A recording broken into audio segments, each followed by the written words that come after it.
Bismillahirrahmanirrahim. Assalamualaikum warahmatullahi wabarakatuh. Allahumma salli ala sayyidina wa maulana Muhammad wa ala alihi wa sahbihi wa dzurriyyatihi wa man tabi wa ummatihi ajmain. Rabbi zidni ilma warzuqni fahma, Rabbi shrah li sadri wa yassir li amri wahlul 'uqdatam min lisani yafqahu qawli. Amin ya balad. Kepada hadirin peserta kuliah ilmu kesehatan hewan dan peternakan di Meyer Laboratories, pada hari ini hari Senin tanggal 11 Agustus tahun 2025, saya Daerah Muhammad Burhan akan menyampaikan materi dengan tema program kesehatan pengemukan kambing dan domba. Program pengemukan kambing dan domba. Jadi secara umum program pengemukan kambing dan domba. Tetapi secara spesifik karena saya sebagai dokter hewan, makanya program kesehatan pengemukan kambing dan domba. Semuanya tidak salah. Karena porsi kesehatan itu tidak mutlak, tetapi sangat berperan terhadap program pengemukan.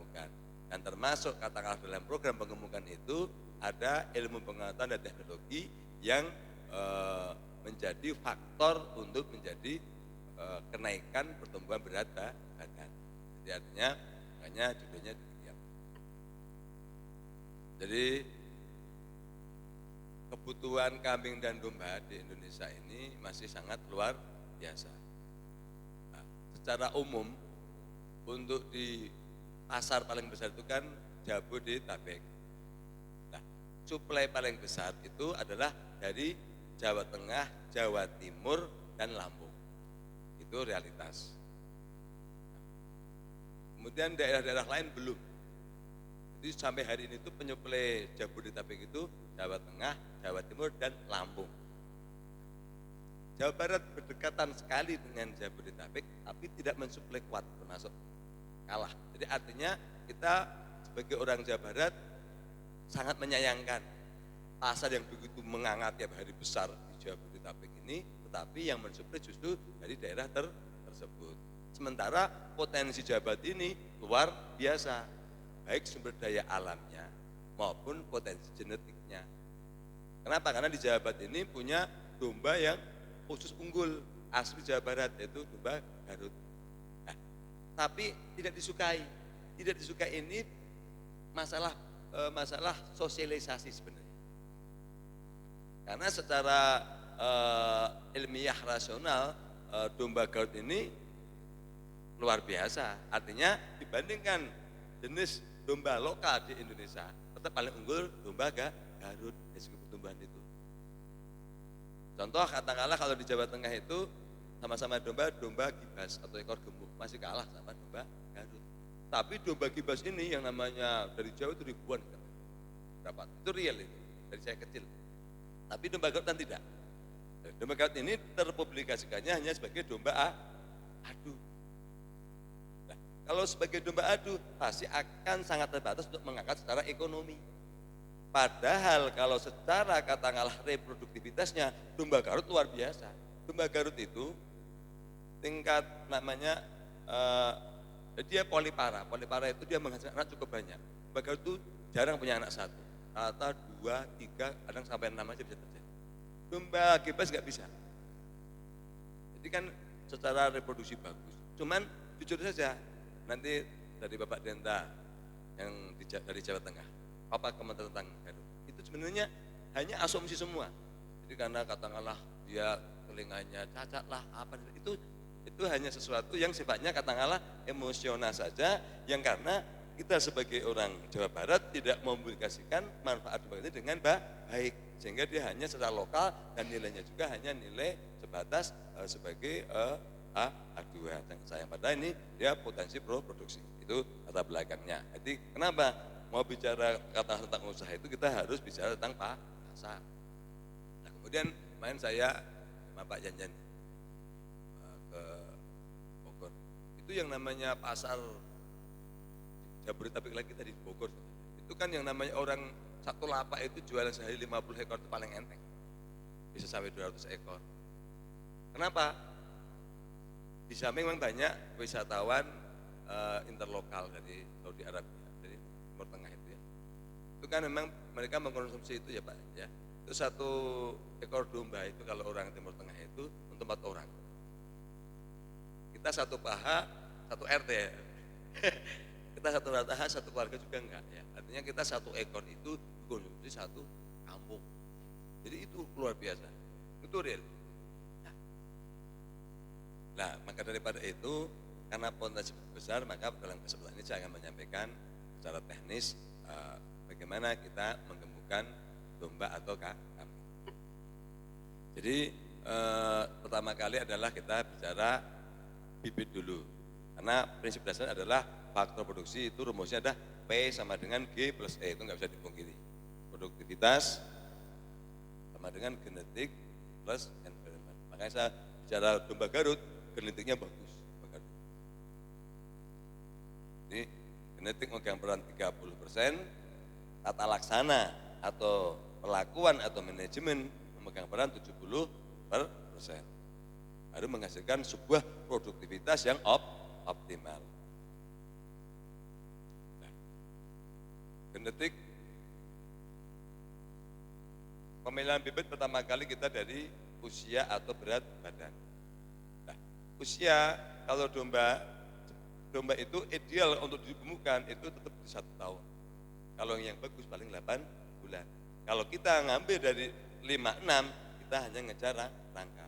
Paling aman ngambil usia di 1 tahun. Itu optimal untuk pertumbuhan berat badan.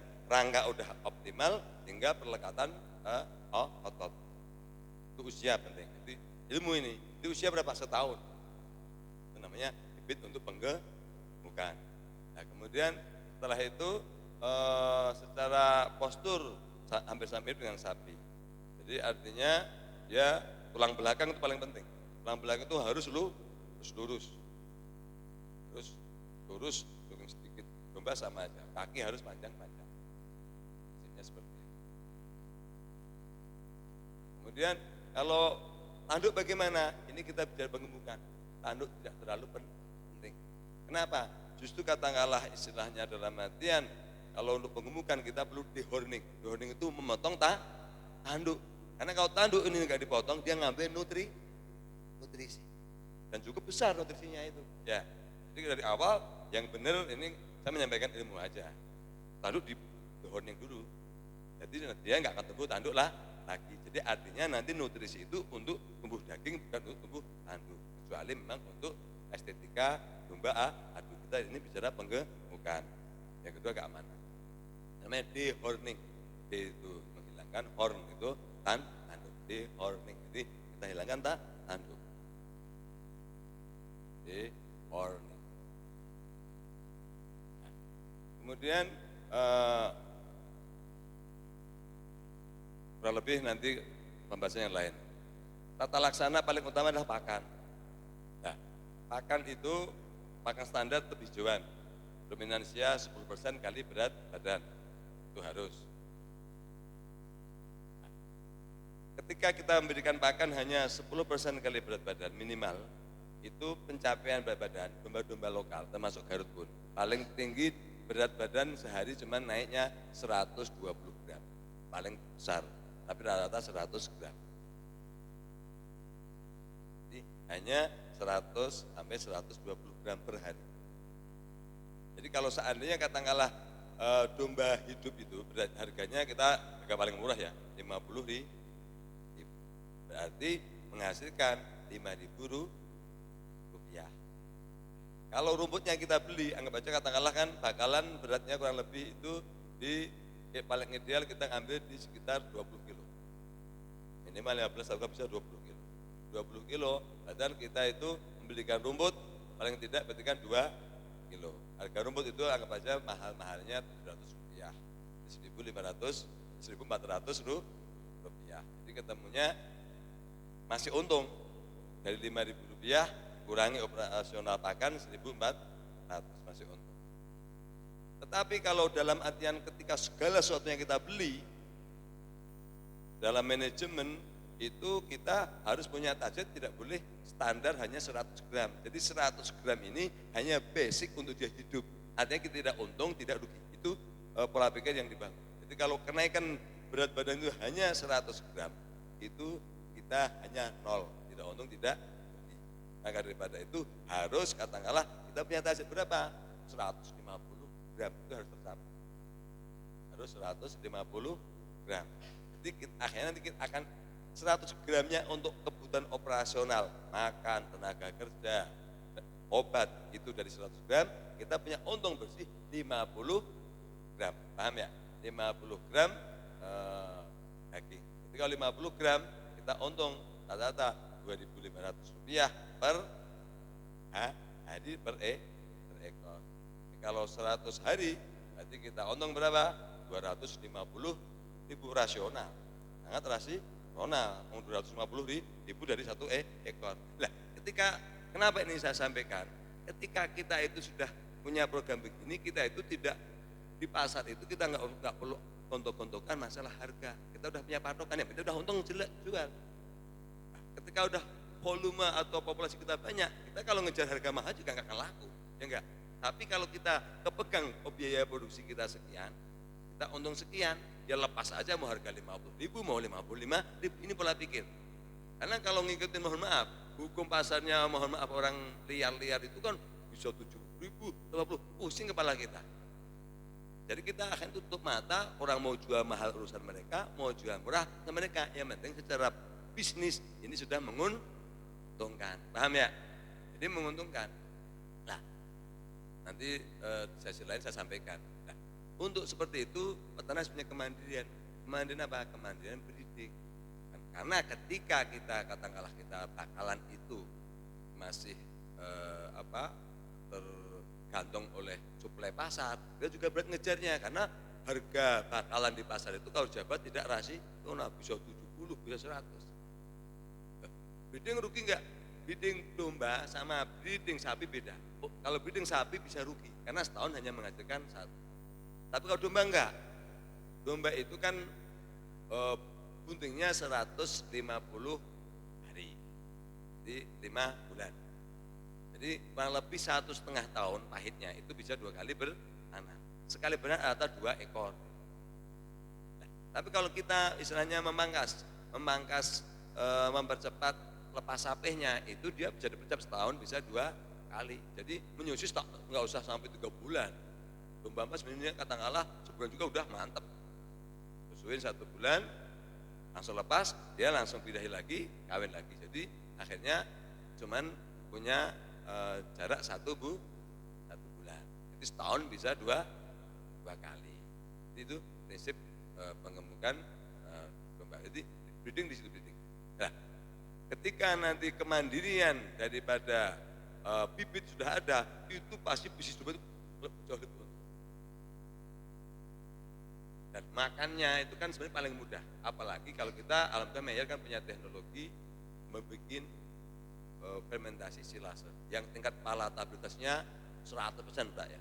Jadi bisa benar-benar habis-habis dimakan lahap. Artinya pakan itu tidak ada yang tersisa sama sekali.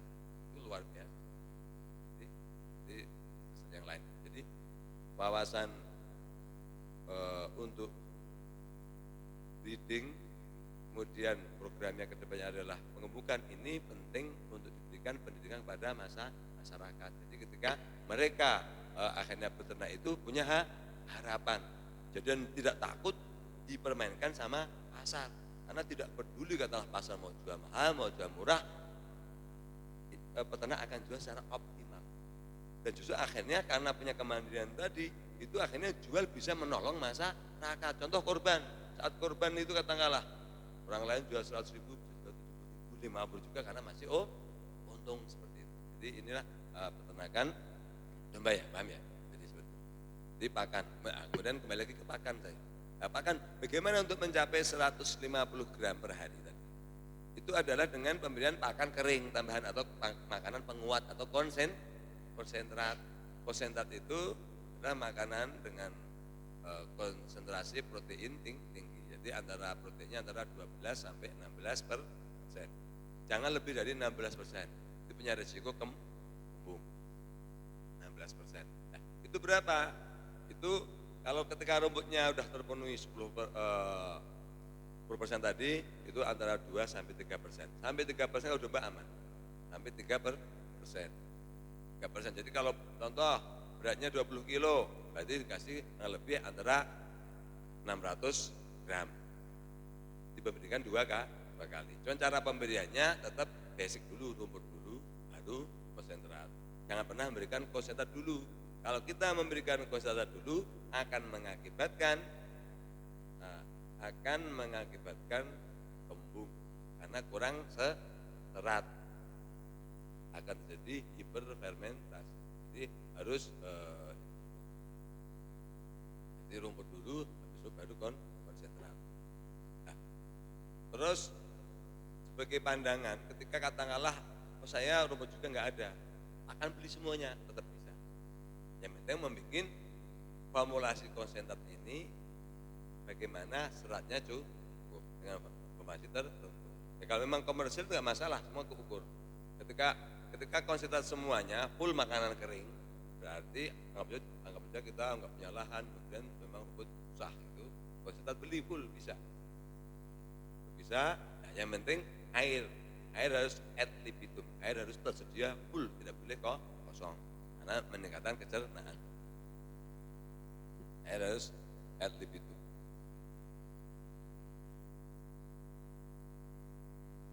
Nah, mau sapi, mau kambing, mau domba, karena itu dominansia, intinya kita bagaimana memperbaiki fisiologi rumen. Jadi yang paling penting itu rumen dulu. Karena rumen ini adalah mesin atau tempat pencernaan pertama daripada makanan. Dan makanan kambing domba ini kan adalah serat kasar. Nah, ketika rumennya ini bagus, itu pasti akan tercerna dengan bagus sehingga biayanya murah, tetapi akan menghasilkan daging yang bagus. Apa kriteria daripada rumen bagus? Mikrobarumen, mikroflora. Karena proses pencernaan makanan di rumen itu adalah fermentasi oleh bakteri, oleh jamur, oleh protozoa. Nah, keadaan mikroflora atau mikrobarumen ini tergantung daripada pakan. Sementara kondisi kualitas pakan itu selalu fluktuatif. Makanya harus ada penstabil mikrobarumen. Jadi sebelum kita bicara tentang ADG, pencernaannya bagusin dulu aja. Apa? Contohnya kalau di Mayer ada Biogym Plus. Biogym Plus ini. Jadi Biogym Plus ini terdiri dari banyak mikroba. Mikrobanya satu ada yeast. Jadi ada yeast, ada bakteri. Yeastnya ada dua, satu Aspergillus niger,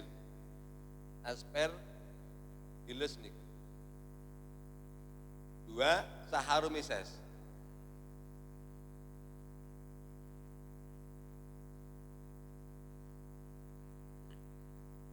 Dua jamur ini luar biasa manfaatnya.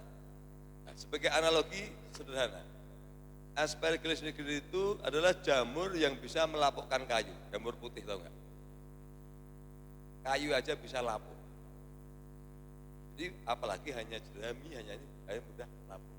Tapi jamur yang aman, tidak menghasilkan racun. Beda sama Aspergillus flavus. Ini Aspergillus niger. Jadi otomatis nanti akan membantu pencernaan makanan dengan sangat baik. Kemudian Saccharomyces, adalah yeast, ragi. Singkong bisa empuk. Paham ya? Ini paling mudah. Kemudian yang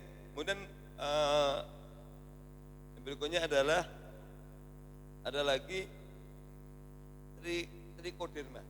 Nah, keuntungan ini ada trichoderma. Apa trichoderma? Trichoderma ini adalah masuk yeast yang dia berfungsi untuk membunuh kanibal terhadap bakteri patogen. Makanya kalau di tanaman itu Trichoderma semprotkan ke buah atau daun-daun yang ada jamur bakteri warang itu jadi seger. Jadi artinya apa? Ini akan membunuh bakteri, memakan virus, memakan bakteri, memakan jamur yang sifatnya patogen. Ada Trichoderma. Hebatnya. Kemudian bakterinya ada Lactobacillus plantarum. Ini enggak ada, yang lain paling Lactobacillus apa? Ini Lactobacillus plantarum. Ini apa gini? Sangat kuat tahan asam. Dia mampu melalui sampai ke abu masuk. Jadi ketika di abu masuk, itu semua itu kan asam sekali. Ya, namanya lambung sejatinya ruminansia itu abu masuk. Itu semua mikroba mati karena dengan keasaman. Dia mampu lolos sampai ke usus halus, sampai intestinum. Nah, di intestinum itu kan banyak bakteri-bakteri patogen yang menyebabkan diare dan sebagainya. Akhirnya apa?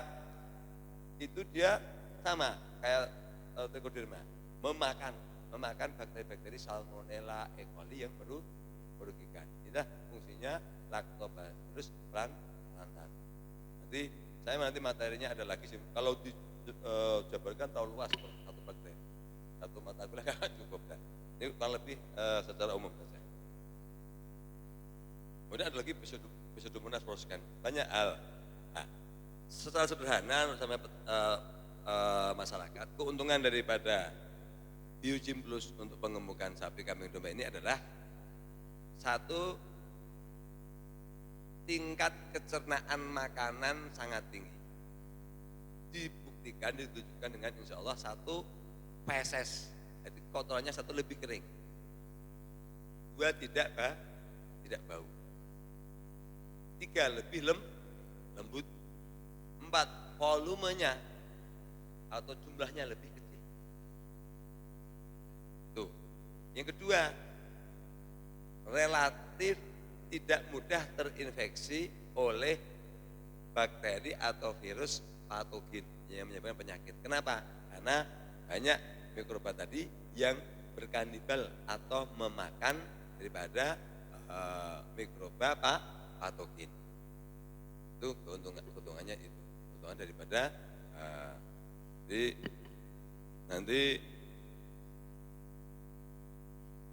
jadi waktunya nggak akan cukup. Jadi nanti saya simpel lagi. Ini baru satu, kita bicara tentang bagaimana rumen. Nanti di season yang berikutnya akan saya sampaikan program kesehatannya. Ini saya baru bicara rumen dulu, saya tuntaskan ya. Jadi setelah di rumen itu udah oke ya. Jadi intinya saat kita mau mengemukan kambing domba itu kita normalkan dulu rumen. Kalau dombanya hanya 2-3 ekor ya rumput banyak. Ini kita bicara skala industri 100 ekor ke atas. Pasti akan ada masalah kekurangan pakan. Makanya inilah jawabannya. Ya kalau memang ini enggak akan kerasa peternak yang punya 5 ekor, 3 ekor. Tapi kalau udah mereka punya di atas 100 ekor, dia udah mulai banyak masalah kekurangan pakan dan kualitas pakan. Inilah jawaban.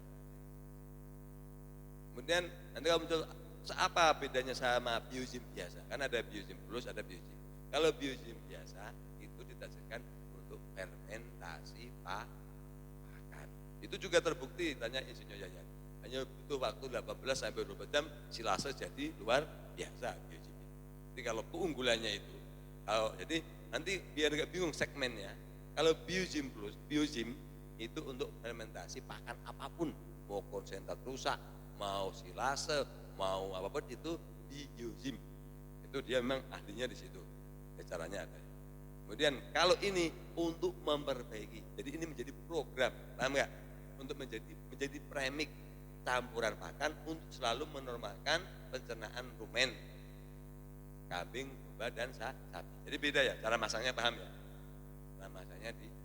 Terus bagaimana apa kalau Biogym bisa nggak sama? Biogym juga boleh, cuman ini lebih unggul kalau untuk campuran pakan.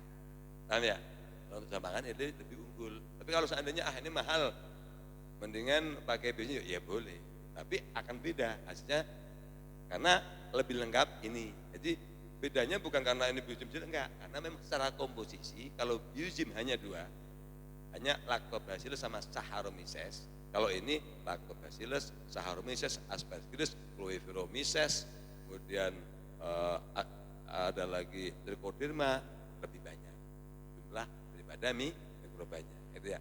Nah, nanti kurang lebih manfaat daripada biozim seperti itu.